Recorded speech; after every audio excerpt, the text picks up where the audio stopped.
Hey everyone, welcome to Bear's Workshop. Today's video is going to be on the Dodge Charger and removing the engine. Before we start, I want to just go over a couple quick things for you. We are a new channel, so please hit subscribe so that we can continue to bring you some great videos. The other thing is we just got in an an Aircat 1150. I want to keep saying Arctic Cat, good, because I like quads and stuff. But we got this Aircat 1150. We've got this Aircat 1150. We use this a little bit for the engine removal, and it worked flawlessly. We got it off of Amazon. I'm going to include a link in the description. So if you're interested in this, you can go take a look at it. This thing runs really smooth. It's got a lot of torque. Helps us got a lot of bolts out. I'm going to do a review on this later in the week and get that posted, but I just want to make a mention to that. So back to the Charger. We got the engine out, we've got the Charger removed from the shop, and we are going to go ahead and pull in the other Charger, and we're going to pull the old V6 out of that. So that's where we're at. The engine's outside, the transmission's disconnected. So I'm just going to do a little overview of the video, talk over the fast motion, and tell me what you think. So I'll talk to you later. Bye-bye. So the first thing we had to do was disconnect the exhaust. Figured that'd be the best place to start. So Tony's looking around to see where he needs to disconnect, and I'm telling him, yeah, right, that's what you need to disconnect. So just a bit of fast motion, Tony going through this, disconnecting everything. At that time I was actually connecting, we bought some 2-ton floor jacks that are tall. We're going to put them underneath the car here in a couple minutes for safety's sake. And we didn't want anything dropping on us, so we got a transmission jack that's not available to us yet. But as soon as I put the jack underneath there, Tony takes out one more bolt, and the thing falls. So we got that under there just in the nick of time, otherwise that would have crashed down on him. So pretty glad we got that hooked up. That was a Harbor Freight 2-ton jack. Man, that was tough putting together, believe it or not. It was actually a 2-man job because you have to twist the frames, the frame bars that come down. They do not line up, not at all whatsoever. And the instructions were wrong. There were some brackets that said to put horizontal. They should have been vertical. So, yeah, I don't know about those. But once we put them together, they're pretty heavy. They're pretty sturdy. They caught the exhaust system. So that worked. So we've went ahead and continued on bolt things. We're taking a look at the drive shaft, transmission, seeing what we got to disconnect. We're taking off the transmission mount, draining some fluids, and going through everything, seeing what we need to do. And we're just finding different bolts that need to come off. We haven't gotten the drive shaft off yet, but that's next on our list. That's the draining right there, I believe. But we're just finding different things. Wiring to disconnect. You just got to go through and make sure you get everything. Some of the things are up there pretty tight. Some places my hands were too big. Tony's were smaller. They fit. Some places he couldn't reach, but I could. But we could always lower the car. I bumped my head about 46 times. So overall, it wasn't that hard. It wasn't that hard to get everything out. We just had to figure out what's the correct order. Because sometimes, you take the wrong thing out and bad things happen. When we lowered the transmission the first time, the mount, it started to fall on us, and it was tilting the entire engine. So we took the car back down, we took the hood off, we put it back, we disconnected some more stuff, lift the car back up. We're disconnecting different lines. Power steering lines got disconnected, coolant lines. But we managed to get through it all. And got almost everything out until we tried to lift the engine, and then we had a couple more things, which you always find some more unless you do this on a regular basis. I haven't pulled an engine out of a car in probably 10 years. I don't know if Tony ever has at all. But just back and forth, getting the right tools, banging our heads. I'm banging my head. And getting the things down.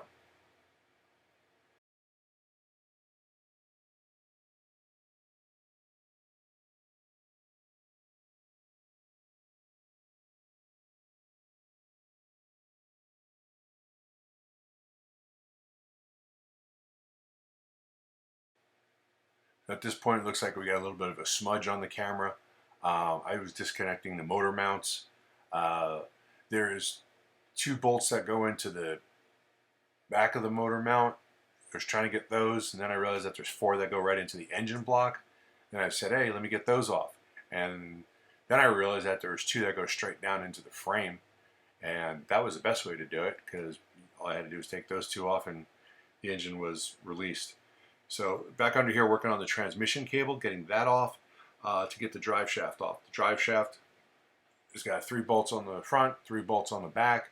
It's got a safety loop in the middle. Once you drop all of those things, the drive shaft comes right out. So that was fairly simple, and that was pretty much it as far as things that we needed to disconnect. So after we get this out here in a moment, I believe we lower the car back down, and there's the drive shaft, and just taking a look to see if there's anything else.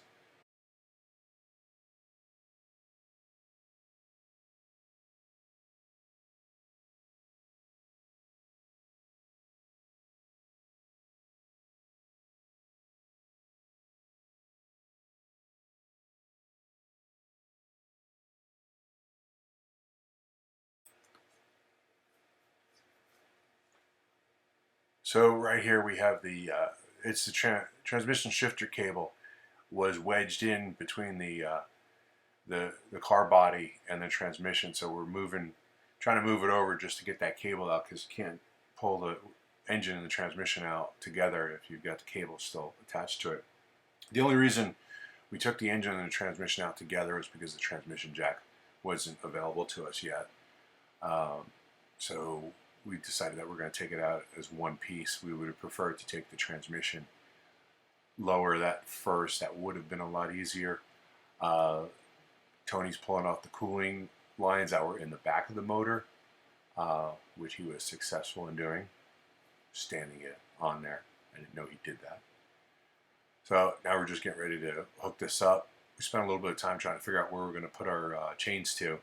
I edited most of that out because that's kind of boring, but we're trying to figure out the best mounting points. We ended up going on the back of where the transmission connects to the engine, but there was a heat shield back there, and we had to figure out how to get to that and be able to pull it out, which we did. And once we do that, we start lifting. We just needed a longer chain, so we had to manufacture something, because what was existing that we had on that leveler just wasn't long enough. So we had to flatten out the piece that comes with it so that we could get it down there.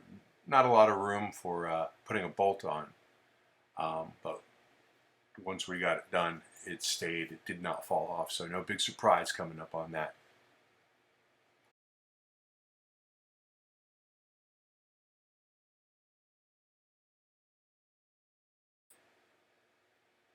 So here it comes. Now we're able to start lifting it up.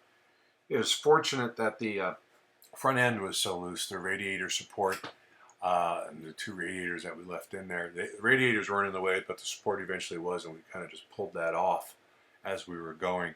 We're definitely going to need to separate the engine and the transmission when we put it back in, because on the way out we didn't care what we damaged. But on the other charger, on the red charger, we're going to definitely care. We don't want to bang anything up, so separation is definitely going to be needed.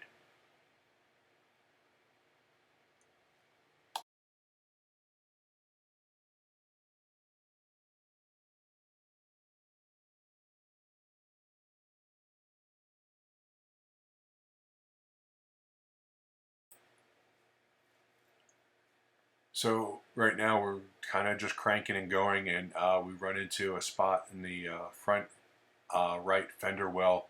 There is a wire that's coming off the motor, and it's a power line, or I think it was a negative line. I don't know what it was. It was a big fat wire, and it was connected inside the fender well to send power, I believe, into the cab. So we ended up having to disconnect that. I'm pretty sure I cut that out of the video because is pouring. But we utilize the ability to raise the car a little bit on the lift and move things forward that way. It made it a lot easier than the standard just pulling it up, and there we go. It's just about out. Find a couple things we're snagged on.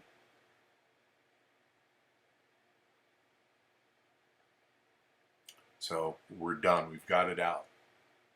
Massive success. So we put it down, and next thing is separate the transmission. And we just had a lot of problems with the torque. And Tony was asking me about who puts these bolts on. So how the hell do you get these on there so quick then? They have superpowers. Yeah, You know that? it seems to be. Yeah, they hire superheroes to tighten everything. That's what they. What do you torque this down to? That gets torqued down to a Captain America. Right. What's this one? Well, this one's a Superman. That one's a Hulk. I'm sorry. Wait a minute. So you're mixing DC torque and Marvel torque? It's like it's sort of like standard and metric. So. You're like, that one's Batman. Anyone can break that free. Oh. He doesn't really have a superpower. No, I saw this thing and it was comparing DC to Marvel. And it was like, yeah, Batman's cool, but Tony Stark is cooler. Yeah, but Still no superpower, billionaire, playboy. Tony Stark wouldn't be torqued down with power; it'd be torqued down with like some sort of intelligence. Like this is like there's a combination you got to Right, right. He's like, oh, you just turn 3 degrees to the left, turn back 4 degrees to the right, and it pulls out. Like, what the fuck? Well, that didn't work. Well, because you didn't do it right. That was just me and Tony just passing the time talking about superheroes and torquing things down. But that's pretty much it. We got them separated. We made a big mess, and we got a call from someone who was coming to pick up another car that was on the property, and he had a tow truck. So I told Tony, it's like, hey, let's get this thing cleaned up real quick, and we're gonna go ahead and see if this guy can move this charger for us. So we got lucky. He showed up right when we got it cleaned up, and he said, yeah, I'll move that for you. So he just grabbed it and put it on the other side of the yard, which is really nice because both those tires front tires are facing opposite directions. Would have been not a lot of fun pushing it through the dirt. So thanks for watching.